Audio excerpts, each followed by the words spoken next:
Yeah. And I want to encourage those that are listening. How I kind of see things is I want to invite people back into health. So we have Mm, notoriously, like as a health professional, right? We have told people just do this and like it will fix it, right? Like very mm. prescriptive, very top down, very not working, right? Like Yes. if we just look at health as a whole, like we're not doing too well, right? Yeah. So I feel my job is to invite an individual into their health, right? So yes, I'm an Mm. expert 100%, and they are an expert in themselves, right? Like, so I will tell my Yeah. clients all the time, you are with you 24/7.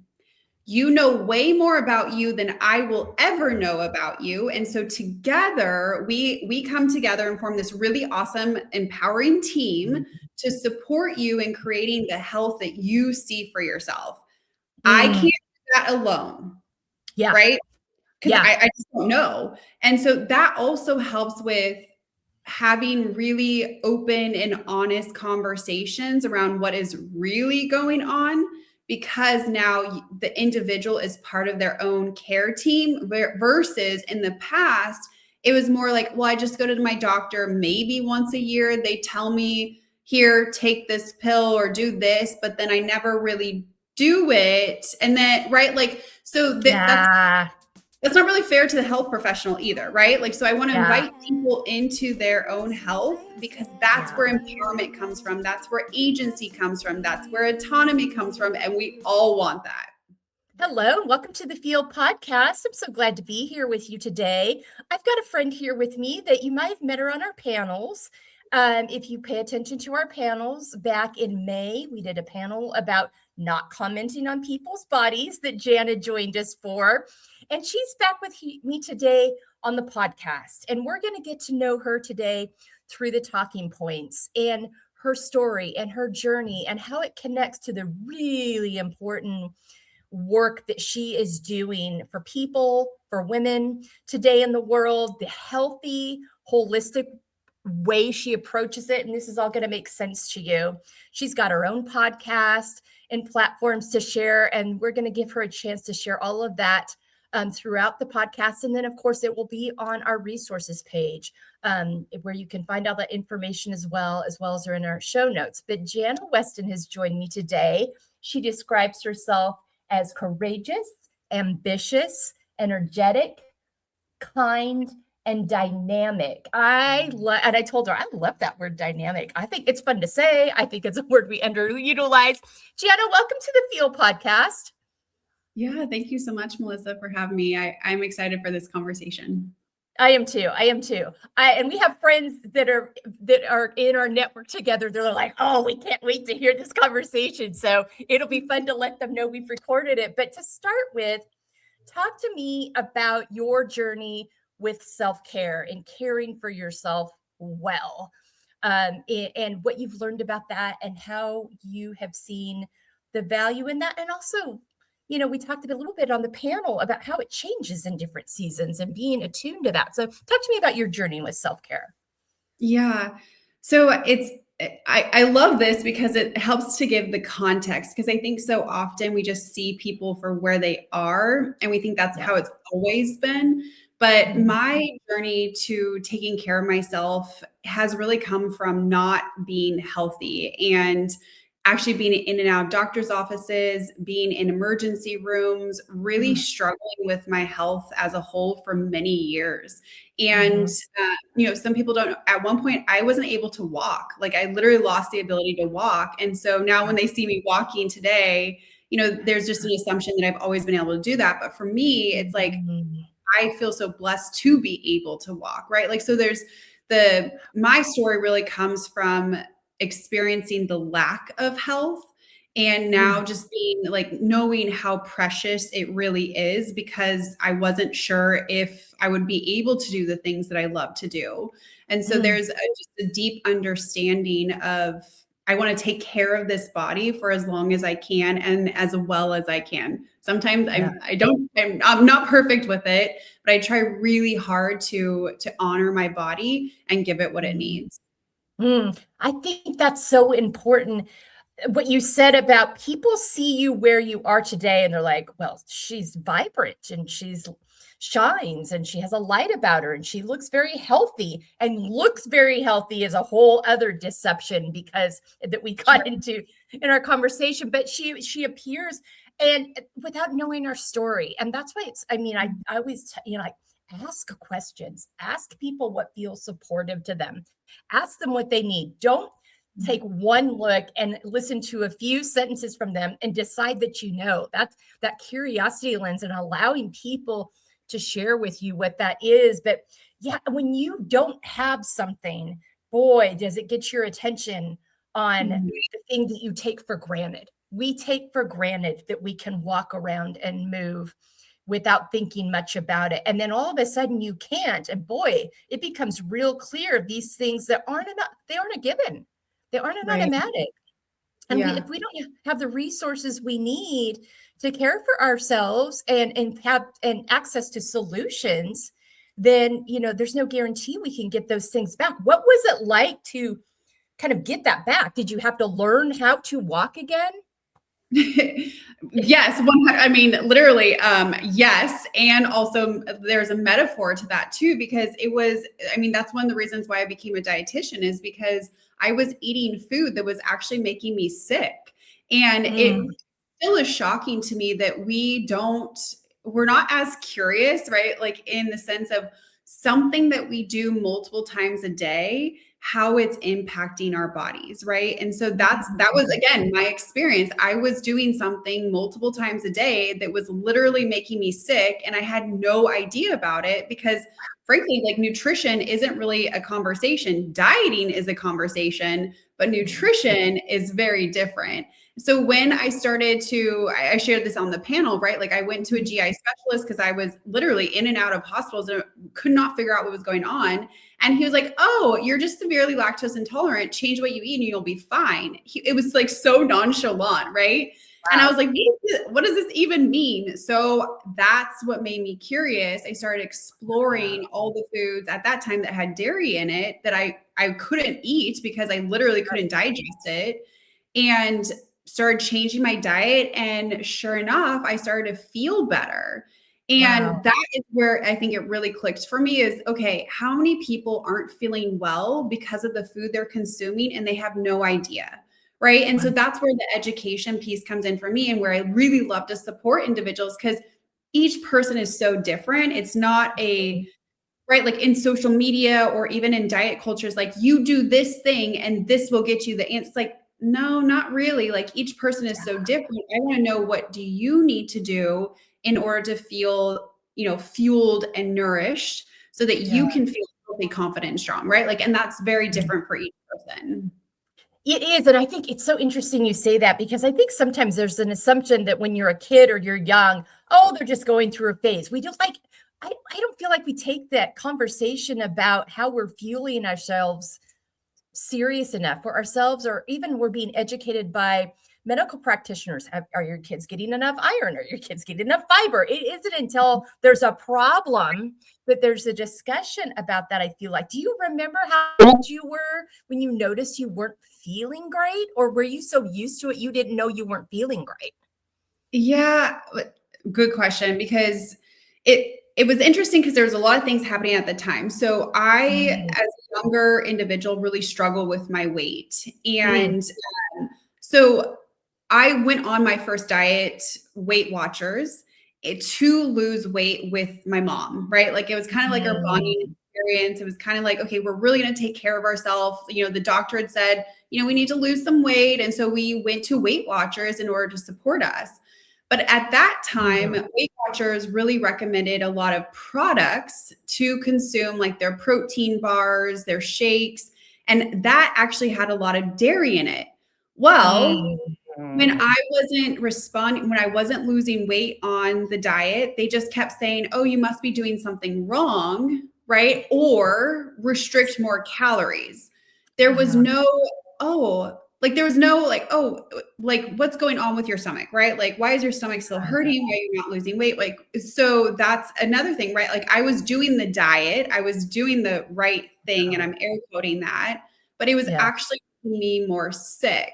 So that's Mm. again where it's not a blanket statement. There's so much more nuance to nutrition and your health than here, just do this and it's going to fix it. Because Yeah. in my story, like I was doing the thing and it was actually making it worse.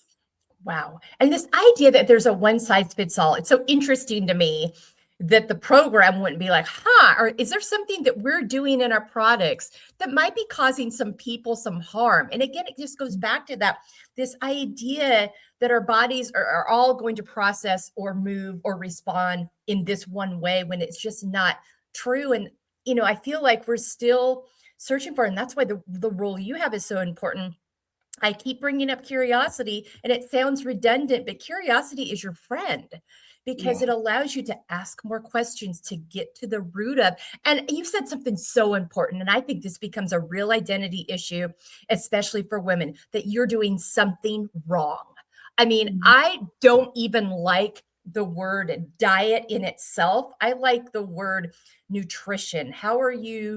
What kind of nutrition are you using what's your nutrition look like? How are you fueling your body? Because there's been such a negative connotation and this idea that this is right and this is wrong. There's this whole morality that's been put around it that I think has made it so unhealthy for people and probably and really inhibited you getting the answers you needed for way too long.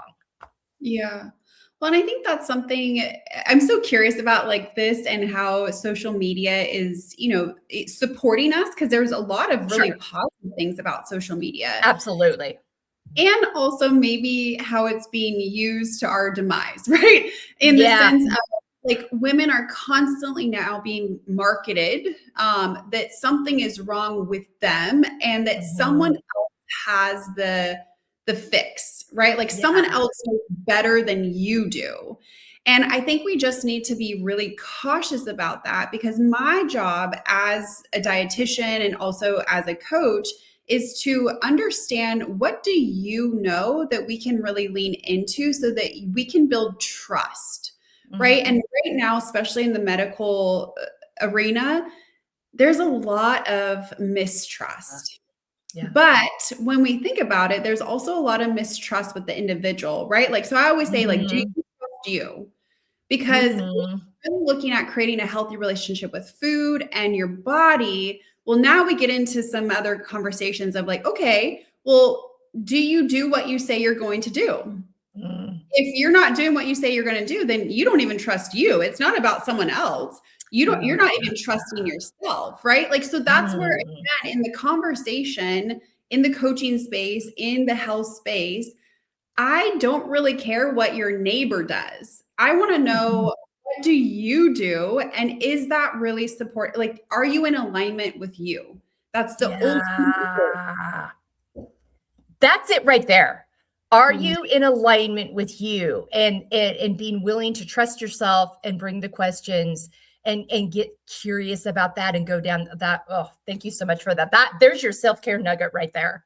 Are you in alignment with you? I mean, honestly, talk to me about healthy boundaries, because I mean, even just within food, there's some things that are just going to do a number on your body. So you had to learn how to set some healthy boundaries of like, that's just not something that I can enjoy, but I can enjoy this. I mean, I think too, sometimes when we have to make these adjustments, when our bodies have these intolerances, it can be really easy. I remember one of my very best friends was diagnosed with Hashimoto's, and she had a series of time where she was in a real pity party mode, because it was, I mean, this was a Right. woman who really just ate anything she wanted whenever she wanted for the first 45 years of our lives together, and we've been friends since third grade, so I've watched her do all this.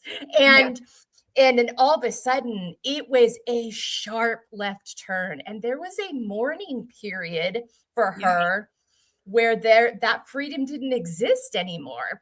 And she had to, it took her a while to kind of find a formula that worked for her, that she could, and that she knew what her, like, if she was going to allow herself to rove into the areas that can be problematic, that she didn't overdo it, that she knew what her limit was there. Like, I can have a little bit of this here, this many times a month or year or whatever, or day, and I'm okay. But if I get over that, if I go too far over, then I am, whew. And so it took a while and a lot of talking through in therapy for her to kind of adjust to that and accept her new normal and embrace it. So talk to me about how that, the boundaries for you that you had to set for yourself within that. I actually love that you're saying boundaries, because when we look at food or when we look at our health, like if we struggle with boundaries, we usually struggle with food and also like other relationships, right? Yeah. It really is a boundary of like, essentially, what do you find to be acceptable for you? And again, that is very different for each person. And based on the life phase you find yourself in, based on an allergy, intolerance, right? Like everyone has different boundaries that are going to fit for themselves. So for me, what I really had to look at was ultimately like my energy level. I'm a big person on energy because I give a lot of energy throughout the day. And if I find that I am starting to get like resentful, frustrated, like tired to the point where I can't even show up in my own life, I know in some way I'm past a boundary that might be really hard for me to articulate. So I will say boundaries are very hard because I am such a people pleaser. And even realizing, like, one, to be able to say that out loud and say, okay, I know that this is my default, right? Like, so we all have our default that we go to. Yeah. So knowing that, how do I protect myself, right?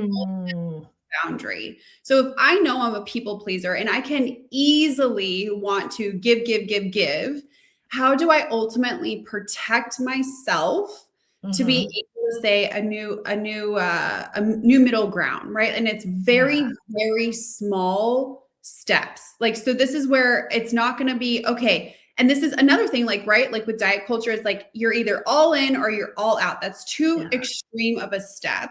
So with boundaries, it could be, okay, I'm starting out, and for the first week, I'm going to allow myself 20 minutes to just do whatever I want to do. Right. And so it's 20 minutes and it's 1 week, and that might feel too small, but it's very necessary to not freak out our nervous system. Right?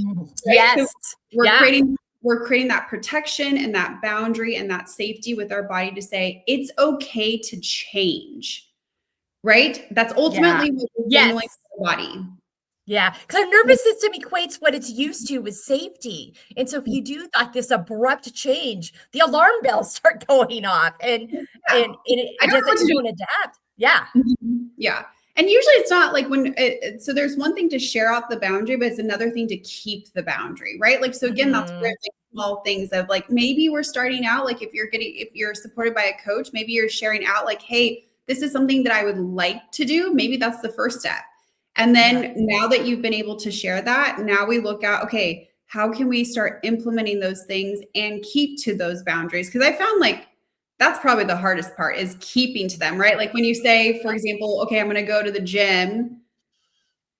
Well, then life happens and it's super easy to say, well, I don't technically need to go to the gym, right? Like, so we start rationalizing it and then we move our boundary. So that's where we just, again, small steps week by week can really build over time, because this is a lifelong journey. This is not a 6-week fix. Yes, it is a lifelong journey. Those doable things. I tell women that all the time. Start what feels doable here. What feels like it might look little on the scale, but it's a step in the right direction. And then when you feel like you've got that down, do the next doable thing and over time, these things become habits. Our nervous system welcomes them. And all of a sudden we want to, it's part of our life now. We've made the adjustment and we have, not that you don't have those days you fall back, but you know where you need to get back to. And it sets you up for success in so much more of a quantifiable way. I love the way you laid that out. When it comes to connecting our mental, emotional, physical, spiritual health, financial health, sexual health, all of these health components are connected. Talk to me about your journey and understanding those connections, because you've had a lot of experiences where you've had to be like, okay, this is impacting me physically, but what is it doing to my stress? What is it doing to my emotional capacity? I think, especially when you are an empathetic person and you're very present, you have to really, and the energy piece, you got to pay attention. And there's so many things that are intertwined with this. I mean, when you're working with people and talking about how they're fueling themselves and moving their bodies, there's so many emotions and mental health pieces that are connected to that. So talk to me about your own journey with that, and also how learning about that and understanding about that you also helps you with your clients.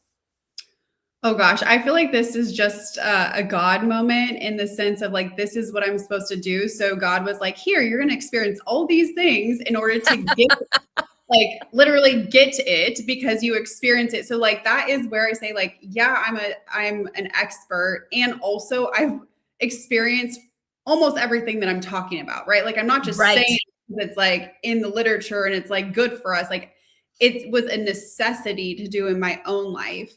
So I went to UC Davis for my undergrad, and I worked at the Student Health Center there in the wellness division. And that was the first time I was exposed to the realms of well-being, which is what you're highlighting, right? Like in the areas. And so I was like, what? There's other, like, it was just, my mind was blown, right? And then I was like, oh, that makes so much sense. Everything just started to make so much sense.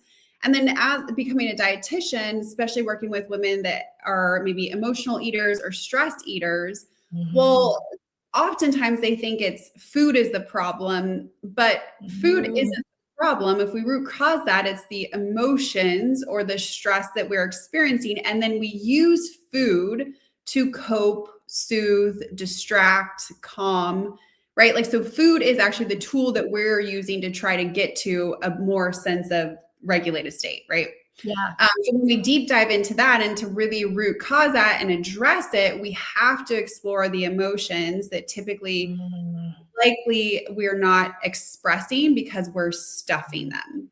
It comes out in so many different ways. And oftentimes women that work with me are also working with a counselor, because again, it's a relationship, right? And so usually when we have relationships with food or relationships with ourselves, there's also other relationships where this might show up. And so I can't, like, literally, I just got to a point professionally where there was no more that I could talk about as it relates to food, because most women do know, oh, an apple is probably healthier for me than a donut, right? I would say that that's very common knowledge. But why are we selecting one over the other? Or what is inhibiting, what is blocking us from truly taking care of our bodies? And we get into all the other realms, right? Then in my own experience, when I was trying to be healthy and follow all the rules, I found that I had to become super isolated in order to do that. And that started in a whole other area, right? Like, I was like, wait, so I can't be around my friends. I can't go out to dinner. I can't do these things because this is the only way that I'm going to be able to stick to my diet. And that just didn't make sense to me. So, right, so a lot of things that started happening personally and professionally where I was like, there's way more to this equation than just what's on the plate. Yeah, boy, that's a whole series in itself, where we start pulling in all the pieces and impacts of, okay, I think it's that difference between knowing the why behind why you want to do something, and understanding that, being able to get to the root to that, and then determining, is that a healthy choice, or is that something I need to get more curious about and do some healing with? And it becomes, I think so many times when people hear the word diet, they hear the word restriction. Like, that is the thing that goes on in their heads. And so reframing your relationship with food and seeing it as a means to fuel you when you fuel your body with the things that it needs. according to what it's going to respond well to, rather than, and the why behind it. If I want to do this thing that I know it's okay every once in a while for me to do, but if I wanted every time I'm upset about something that happened at work, my go-to is XYZ. Right. Okay. What are some other why did I start with that? What are some other ways that maybe I can resolve that or move that through me in a healthy way that doesn't default me to this unhealthy habit too? I mean, there's just so much that goes into it. Yeah, definitely. Yeah. There's Oh my God. yeah, you just even open up the conversation for it to be more, right? Like it's because Yeah.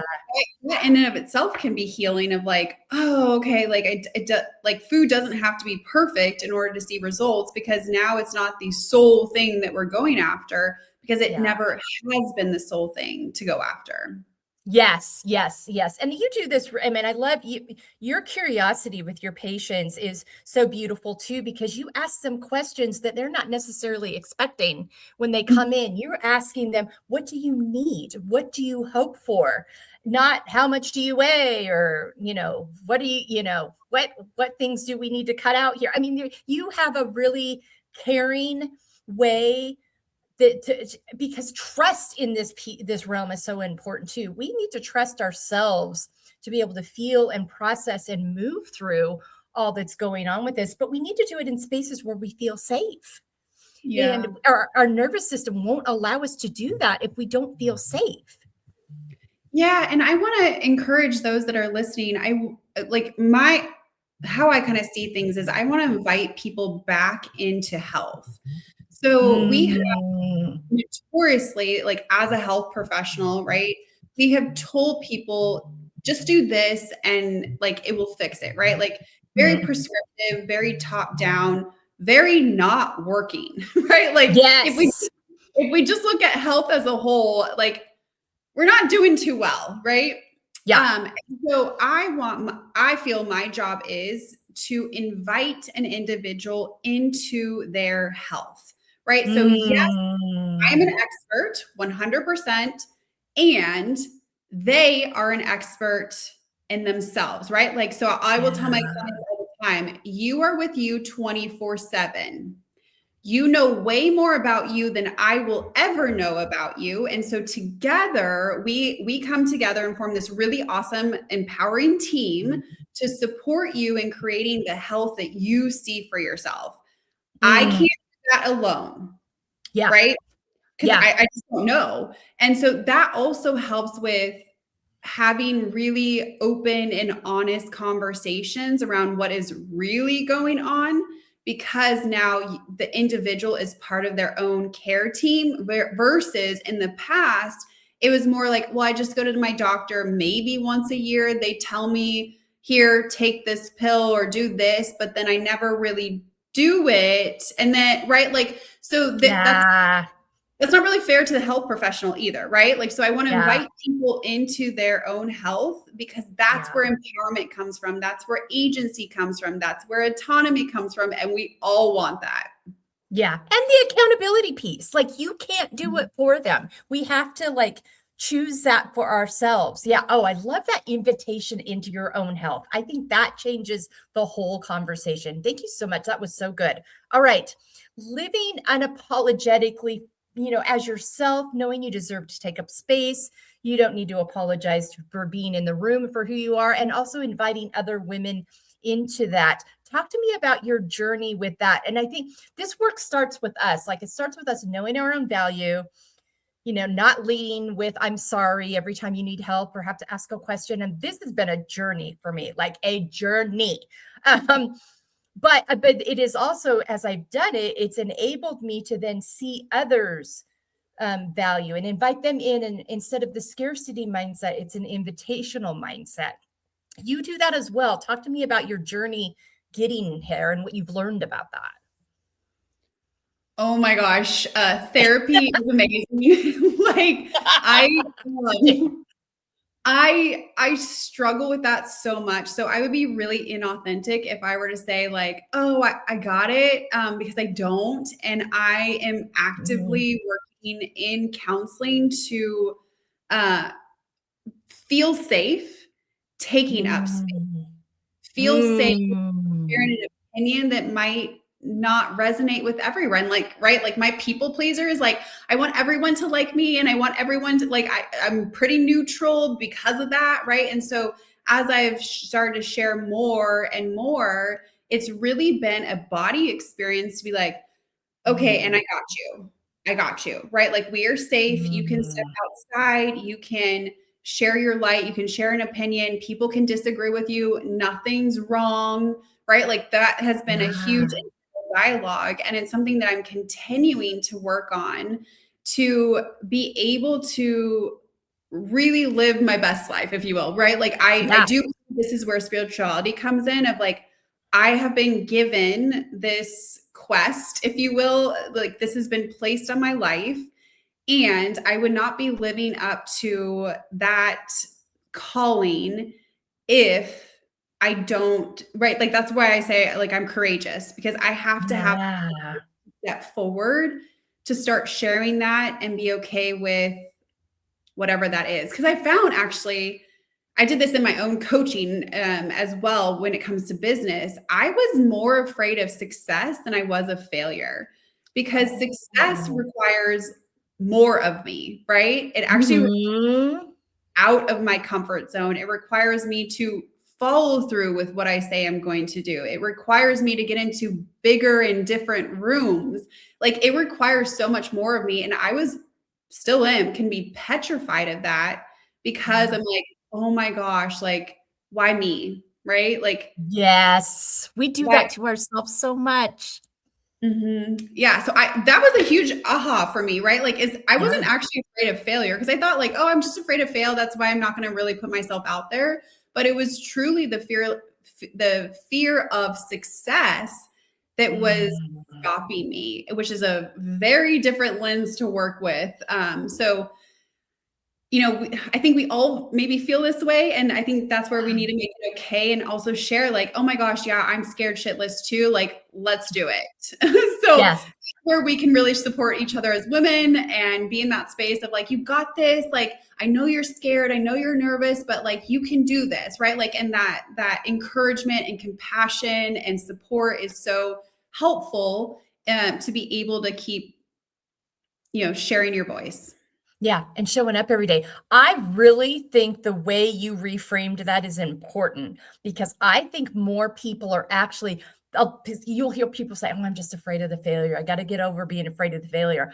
I think there's something too that you're actually afraid of the success because when you come from the lens, I'm afraid of failure. I mean, maybe that's true, but you're also kind of comfortable. You're not really putting yourself out there. You're not being asked to kind of step outside into the unknown.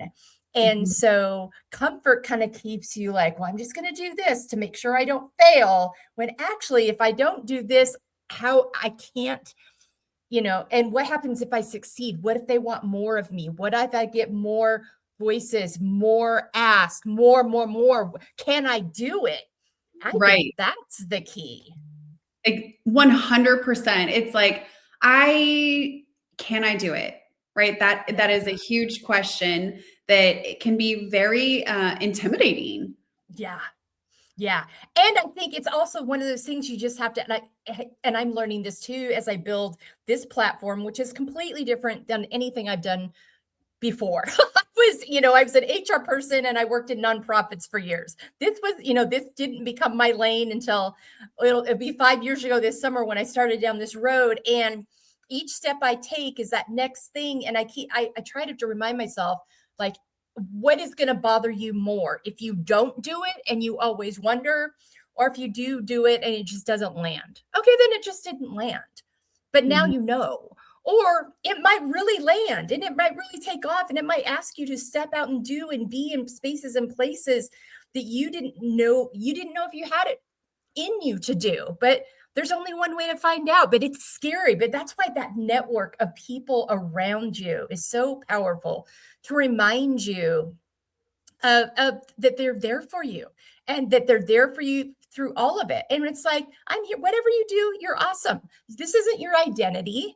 this isn't going to decide who you are. Who you are is who you are as a person. That's the Jana we described earlier, the way I describe myself. That's my foundation. That's who I am. But we get really, there's so many narratives out there about what we're supposed to do, what it's supposed to look like. And it looks different for all of us, depending on what our calling is, and honoring that. I think it's like, that's the other question too you brought up, is like, how do I honor who I am? How do I honor what I know I was made for? What's honorable in this? And staying comfortable is most of the time not going to be the answer to that question. Well, and I want to share this too, because this actually shows up a lot in the weight loss space. So one of the things that really actually held me back for a very long time was I was very afraid. So I'm a dietitian, right? There are expectations of how a dietitian should look. And the things that held me back for a long time was my body. And I did not feel like my body looked the way it should look to be able to talk about the things I needed to talk about. So that I had to do a lot of internal work around that to be able to put myself out. But I see that so often, Melissa. I see this so much working with women that want to lose weight. They are holding themselves back from applying to that job, going after that promotion, going into that room, because they are so afraid of being judged for how they look. And so they want to, it's acceptable in society to say, like, I want to lose weight. But and sure, again, like I shared on the panel, like I'm pro weight loss. Like sometimes it can be very necessary. It's about how we do it. A lot of times though, when we get into the conversations, I start learning I want bigger for my life, right? Like I want that promotion. I want to be in that leadership space. I want that friend group. I want to do these activities. And that is really a driving force too behind why they want to lose weight, because they think once they lose weight, now they'll be acceptable. Wow. It's very mixed up, right? Because actually you are acceptable, you are loved. And frankly, if those people only like you because of you look a certain way, I don't want them to be my friend, right? Like, so it just gets into a lot of layers. But I see this so much with women. They're not doing the thing that they want to do because of their fear around how they look and how they think other people are going to judge them. There's so much in that. I mean, it goes back to these societal expectations, and we're going to come back to the expectations piece in a minute, but I'm so glad you brought that up, because this is to be continued in a few minutes, because this is a big conversation for women, that expectations piece, the cultural, the societal, the family narratives, the things that we've been told, what we see on magazines and social media, all those things. Before we get into that, though, I want to talk about, and you've really articulated this in the conversation, organically, but your why and your values behind what you do are squarely connected. Talk to me about that moment when you realized, oh yeah, this is the road I need to go down. This honors me. This is what lights me up. This honors what I value. Talk to me about that evolution of that. I don't know. There's just been so many life moments, like from my own health to my dad passed when I was young from morbid obesity, uncontrolled diabetes, heart failure. So his passing was a whole other layer of what the heck is happening. And there was so much that could have been prevented. I feel like there's just been so many things in my life that was like, yeah, you think you might go here, but you're actually going to go here. And I just can't seem to get away from it, in the sense of the more I talk, the more like women resonate, and they're like, thank you for actually saying this. And I can't tell you, Melissa, how many people cry with me that are just like shoulders drop, chest open. Like, thank you for not just seeing my weight. Like, thank you for actually seeing me. And like, I want that to be part of women's stories just so much in the sense of we as women are worthy far beyond the number on the scale. And Yes. I don't know how it got that there's so much tied up in that number on the scale. I don't know how that all happened. I think there's just so many things from family to society to whatever. Um, Yeah.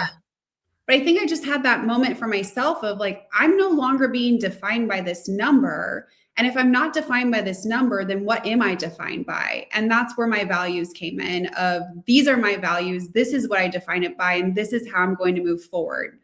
Yeah. That's it. Like there's And not. that's how you, yeah, exactly. It gives you like, these are my absolutes, these are my non-negotiables. This is how I show up in the world. This is how I'm going to show up for others. And when women can sense authenticity from someone, and when they finally hear the thing that they always thought might be true, but they didn't trust themselves enough, or they'd heard so many other comments to the contrary that they thought, oh, I must be thinking wrong. I must be crazy. I must be whatever it is we talk ourselves out of, not Yes. trusting that inner knowing that's telling us you're okay, you're valuable, you're beautiful in all the shapes and forms and sizes and moods and seasons, that you show up in. But we start hearing so many stigmas and stereotypes that we start hearing about our bodies from such an early age. And you bring up a good question. I'm like, when in history did this start being a part of the conversation about women's bodies specifically? When did we decide there was a way to be that was, and when did we moralize this and create this space where people thought they had the right to speak up or have an opinion or judge someone by it? I mean, I think it's such an interesting evolution and the layers deep that it goes. And that's why I talk about layers so much. I talk about like, you got to get really involved in your own layers and get curious about those and start asking the questions and unlearning the narratives that aren't serving you. And this goes nicely into coming back to expectations. There's this whole slew of societal expectations that we've been sold and in many narratives taught as truth. This is what's okay to do. This is what's okay not to do. These are the feelings that are okay to feel. These ones aren't appropriate. These are the opinions you should have as, don't be too loud. All these things trying to get us to shrink ourselves, not just physically, but emotionally and mentally and in our personalities. I mean, there are many people in the world that think I am too much. And I had to get past the path that is like, I'm not going to be for everybody. But that just means I'm not for everybody. That doesn't mean I think there's not things I can be more mindful of and be present about and think about the impact. I'm not, we always can have a healthier approach to things. We can always be mindful and think about what we say before we say it. All those things are true in terms of, what it's rooted in and impact it has on others. All those things are true, but also being able to show up as your authentic self is vital, and being able to accept that and not allow the distractions and deterrents of these other narratives that aren't serving us to get in our way. And I think what you're talking about with the women you see and the fact that, and I think, I've talked about this, you got to meet Kim on the panel and my friend Rachel as well, when they were working in the fitness industry, how they were like, oh, I don't look the way I should. So are people going to take me seriously? Or if I don't look this size,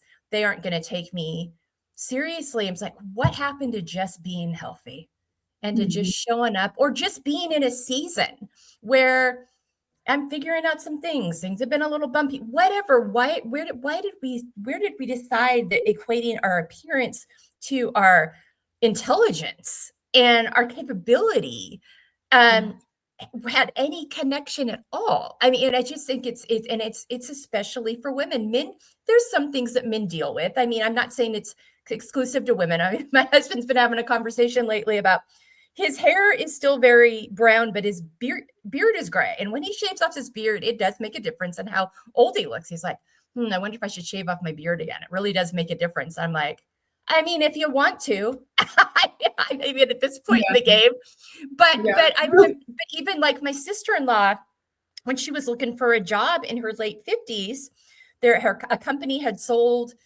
to another company, and there were a bunch of changes. And her job coach, she got a job coach because she hadn't had to look for 20 years.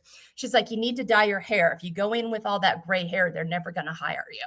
They can't tell you that, but they're never going to, I mean, so, and as a woman, like she, you can say, oh, the silver fox on the guy, the woman, she's just getting old. Well, I had my first gray hair at 16. So it's not all about age, but these expectations that we're saddled with.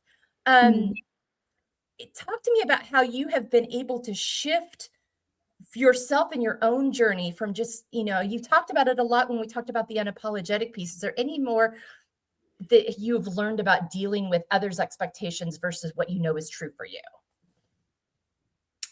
Gosh, I think that's where it goes into how I feel.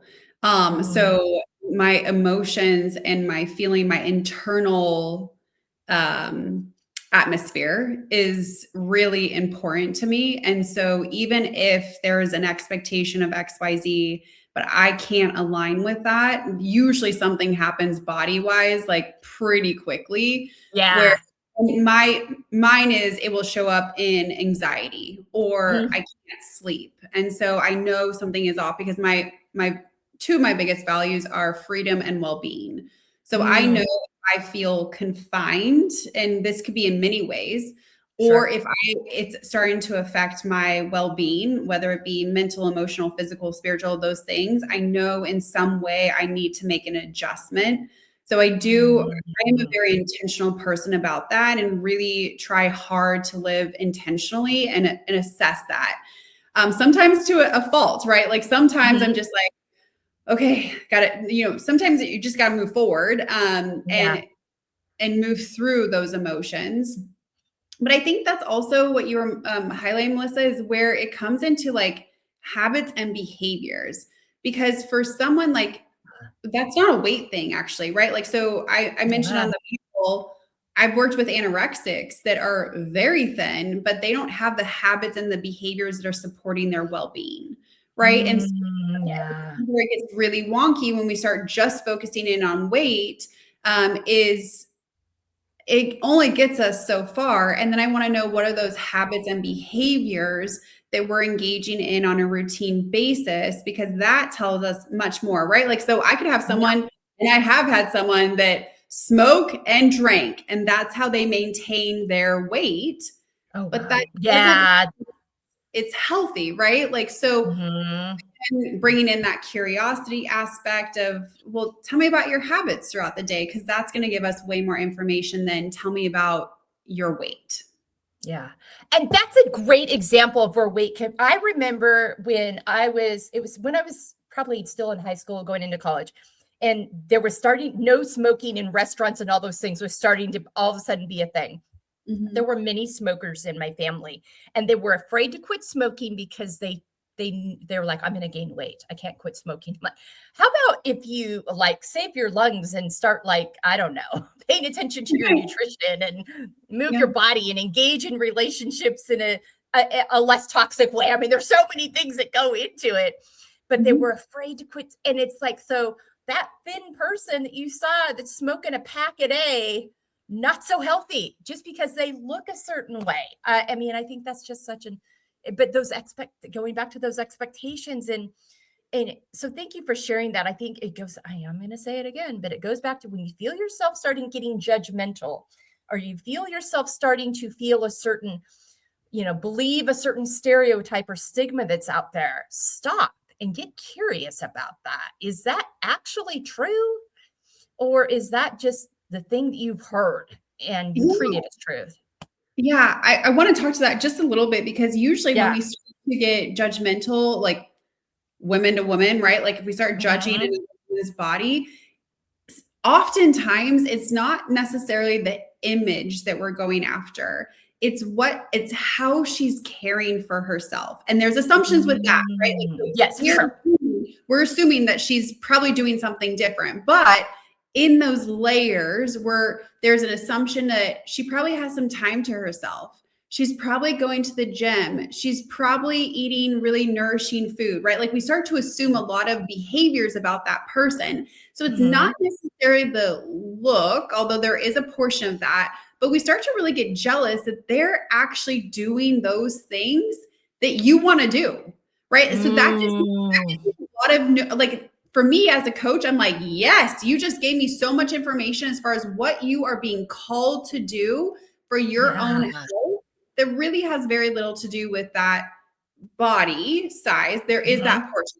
I won't like there is a reality of image for us as humans, but there's like you talk about those layers. Once we get under that, that's actually telling me so much more about what the person wants to lean into for their own health, because they might feel jealous or judgmental or whatnot because they truly want that for themselves. Yeah, it brought something up in them. It triggered something with them. Yeah, and you're right. That's such a great frame to put. It's like, you just gave me so much information about you. So if you feel yourself being that way, that's giving you information about you. What is it that you need to tap into right now? That what are those activities that nourish you that maybe you're not, utilizing? Where's that time in your calendar that needs to be for you? What is this awakening in you? Because judgment just most of the time doesn't come from a healthy place. It comes from something that's being brought to your attention. So pay attention to that. It's a clue. So thank you. Oh, so much good stuff there. All right. In living out feel, finding empowerment, embracing layers, which we're all in the journey, both you and I are on that journey. Talk to me about how that has impacted your relationship with yourself as well as your relationship with other people. I do what I say I'm going to do. So that is we call it integrity. I look at it as integrity and trust. And I always think about if there was someone else that was saying one thing but doing another, would I trust them? The answer would be no. So why am I doing it to myself, right? Like, why am I saying one thing but doing a completely opposite thing? So I have over the last year, no, actually a year and a half. That's part of my walking journey was to do the thing that I said I was going to do, was to build back integrity and trust within myself. And that's been a really hard journey. Like that is not for the faint of heart for sure. Like there's so much to rebuild because there was frankly so many areas where I abandoned myself. I did not do what I say I was going to do. I let my boundaries slide. I wasn't taking care of myself, those things. And so it was a rebuild. So that first and foremost, I think has been one of the biggest shifts for me in staying in that alignment piece or just saying like, okay, if I know I can't do the thing, then I'm going to stop saying the thing. I'm not say I really need to do this. I really need to do this. And then there's no action behind it because that actually creates more friction, frustration for me. Sure. How that's shown in relationships, I will say that is a whole layer. And I think that is something that could definitely be talked about, especially in weight loss, because it starts changing your identity and it also starts changing your interactions with people.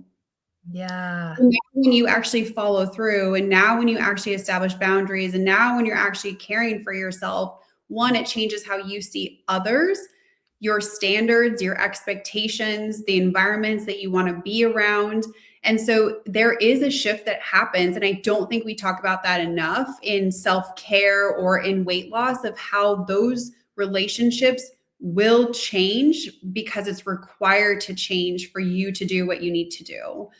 So I've lost a lot of relationships. I've had to put people in different layers of relationships, right? They used to be super close, but maybe now they're a little bit further away. And sometimes it feels really lonely because as an entrepreneur and kind of doing that like thing, like it can get lonely to do your own thing. So there's a lot to it. There is, and but I think that something so pivotal, and I tell people is like, if it is requiring you to abandon yourself in any way, then the answer's got to be no, whether it's a space, whether it's a relationship. Not that we don't have to do things we don't want to do sometimes. That's part of life. We all got to clean the toilets and wash the dishes. I'm not saying, and there are some things you need to do. And there's always those things whenever there's a relationship thing, you can look at yourself first. I'm like, what am I contributing? Is there a way I can be healthier? But there gets to a point where it absolutely matters who you surround yourself with. And if you're surrounded by people who are for you and authentically want what's healthiest for you, even if they don't agree with it, they're still like, I honor you. I accept that. How can I support you through this? And you're able to do that for them. When you get to, so many times, I think too, and this is an area that we do a lot of practice in when I'm working with people, is like relationships are going to shift as you start understanding your value and you start understanding that you have a right to say no to things, as you start understanding that everyone else's behavior is not your responsibility, and it's not your responsibility to make sure everybody else is happy. You're responsible for you. They're not responsible for you. You start making these shifts and start seeing that there are people that you're going to open yourself up to that you haven't been able to connect with before. And there are people that aren't going to like that. They liked the way you were showing up for them before. They liked how that worked for them in their lives. And they may not even mean any discontent, but sometimes we just go in different directions. And you're going on a journey of really healing and knowing yourself. And others may not be ready for that, or they may be comfortable where they are. They don't see it. And just because a relationship ends doesn't mean you did anything wrong. I mean, I think sometimes there's seasons for these things. Sometimes it's time to move forward. Sometimes we have to love people from afar. Since I started this journey in 2019, there are people I have to love from afar now, that are relationships that bring up a level of disruption to my nervous system that I just can't have at close proximity. And I had about 1.5 years of guilt over that because of the people pleaser codependent in me. But and all of a sudden, about 1.5 years into it, I'm like, wow, I'm so much more settled. I'm experiencing so much less anxiety because I'm not putting myself in these positions anymore. I'm not abandoning myself. And I think that is so, so true, and such an underestimated outcome when we go on these journeys for our health and for ourselves, and we start actually prioritizing ourselves and trusting ourselves. Yeah, the reputation aspect was a big thing for me, just in expanding like the public space and the sphere of I have a reputation, and I guard that with everything. Yeah. And so I can't have other people potentially impact that. So it's a matter of being really wise, being really discerning, having to change some of my own actions and behaviors in order to, like we talked about earlier, live into that calling aspect. And that's also the success part, right? Like I'm now am required to have different standards and expectations because of the reputation that I am working to build and create. And so they're just, that's a reality of it that has to be figured out, if you will. Yeah. And you mentioned earlier, though, you notice it in your body. I think sometimes we ignore those clues. Like if you get a headache every time you walk in that room, that's trying to tell you something. If the anxiety rises up in your chest and you start seizing up, pay attention to that. Something's out of alignment. And you talked about that so well. And you know what those clues are. You're like, okay, I need to step back and pay attention to that. So, we could talk about that. So good. So much in that. People, go back, listen to that again, write it down, because there's a lot of really good information that, again, more clues about you and the areas that allow you to be who you are, welcome your thriving, healthiest version of yourself, whatever that looks like in the different seasons you're in. All right. And I'm going to give you a chance to talk about the walking here in a minute, but we're starting to wrap up here. Talk to me about 5 activities that nourish you. Walking would definitely be one of them. I mean, as a dietitian, I do believe in the power of nutrition and food. And I do think it changes our mood, how we see ourselves, how we feel about our body. And so nutrition is a big part of it. I call them big ass salads. I almost like, if I have to make sure that most days I have one of them just to feel like really good. I'm a huge proponent of mental health and counseling. And I'm just one of those people, because I work with so many individuals, I take in a lot. Yeah. And I have to be mindful to make sure that that isn't mine. And that I keep them separated. And so I know I'm just a person that will check in with my therapist, not because anything's wrong, but just proactively, like, working through some emotions or thoughts or feelings or those things so that I remain healthy so that I can support individuals. So that's a big one for me. I love being with family, my nieces and nephews, and animals. Children and animals are so healing to my spirit because they are just real, well, your animals will just love you. And then my nieces and nephews, they're very honest and they keep it real, like they are, they just love you and they'll let you know, either which way. Like I've been told so many times about like, you have too much makeup on. And I'm like, okay. I just love being around them. So, and then friendships are very key. I am a small group person. So I have a handful of people that really know me. And that is where it fills my spirit. I love that. I love that you know that about yourself too, because I think that sometimes I think that's such an important piece of coming. It's like, what fills me up? What fills my soul? And what takes from that energy, so I can be mindful of the spaces and places and how many things I've got myself surrounded with and stimulated by, and what's too much and what's enough. I think, and that's so unique to each person. I love that. That's such great self-awareness. All right. 5 words on how you want to feel the next 6 months.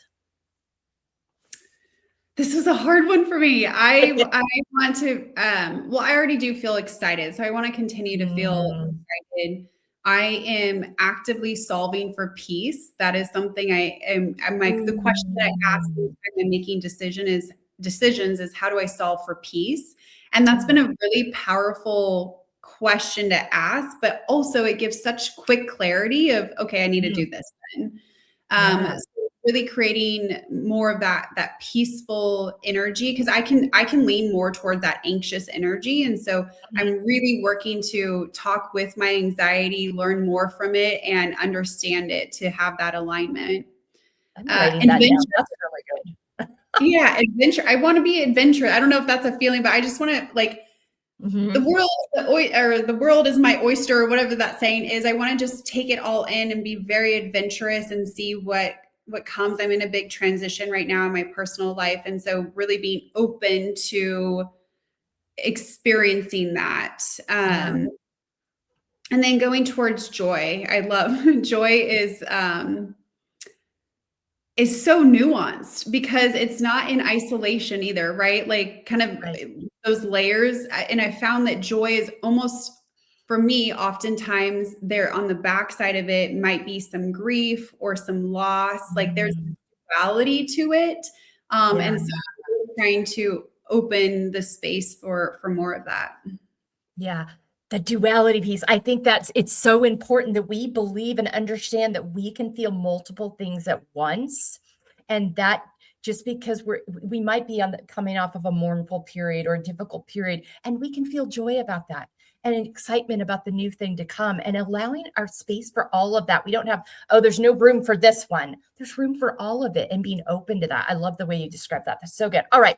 Tell people where they can find you and follow you, and then talk to us, because this walking thing is a new thing. It's very exciting. There's a pamphlet book really that goes with it that I want you to be able to share. And we'll have links to that on our website so people can get access to that. But tell people first where they can find you and follow you, and then share this new walking. Yes, I am very active on Instagram at Jana Westin RD. And then you can also check out my website at healthwins.org. Yes, on the Instagram account, I do have a Fit Girl walking plan that started from actually my own daily promise where I was building trust with myself. So I walked every day for 3 years to really build that trust back in myself. And from that experience, just so many things in my life changed. And so I created the Fit Girl walking plan to support individuals in creating a walking plan, but also to get more active, to get in the body. Like I love women to be in their body. And usually movement is one of those ways that we can do that really quickly. And then each time I've heard 0 women say that they don't feel better after a workout. And I really want women to feel healthy, confident, and strong. That's the goal. Yeah. And I think, so what do you say to women? Because this is something I'll run into. And I grew up as an athlete. So movement has always been part of my story. But what do you say to those women that maybe they didn't grow up? They grew up they were in the arts, they paint, whatever it is. How do you talk to them about, because it's a ton of science out there about the value of walking. And how do you talk to people about that and invite them into it in a way that doesn't feel like when they say, oh, I don't like to move, to work out or move my body that way? Yeah, that's so true. And it's not for everyone. So I just look out, how can we make it fun, right? Like what do we need to do? Maybe it's not walking. Maybe it's doing a dance class, or maybe it's doing some yoga, or, maybe it's going to the park and swinging on the swings. I don't know, right? Like, Yeah. So first and foremost, we want it to be fun. Because when it's fun, we typically engage with it more. If we are dreading it, it's going to feel real hard, and there's going to be a lot of resistance to it. So I like to remove the resistance from any new habit that we're trying to form and really lean into that fun factor, because usually that helps us at least figure out, oh, okay, maybe I do like that actually. Like, because sometimes it's been 10, 15 years since we've even tried something. So how do we even know, right? Like that's where we want to get curious and just practice something different. And then we are able to usually move forward from there. Okay. All right. Thank you for that. All right. I have kept you long enough. I could talk to you all day. So many nuggets here, so many things. I'm so thankful for your time. So thankful that our paths have crossed. Remember, women, when you're listening to this and you're taking all this in, that you are valuable, you are worthy, and you get to choose. And that means choosing you and what's healthy for you and not abandoning you. Jana, thank you again for how you show up in the world and for sharing this space with me today. Any last thoughts you'd like to share with our people? No, thank you, Melissa. I love this. And I love your platform to just be able to open up these conversations. I think that there's power in that. And I think there's healing in that. So I want to thank you for creating this space. Yes. And you have your own podcast too. Shout that out real quick. Yeah, I have the Talking Shit podcast. It's available on Apple, Spotify, YouTube. Yeah. Okay, so that'll be linked as well. Take good care of yourselves. Check out that podcast. Value yourselves. Know you're worthy. And we'll see you next time here on the Feel Podcast. Hello, and thank you so much for being with us today on this episode of the Feel Podcast. If you would like more information on how you can apply these talking points that I share with our guests in each episode to your own life, really utilize this Feel framework, go to embracinglayers.com, fill out our contact form, and let's set up a free 30-minute consultation to talk about how you can start living your most authentic, organic, healthy, feel-fueled life. Thanks again for being with us today. We'll be back to you soon with another episode here on the Feel Podcast.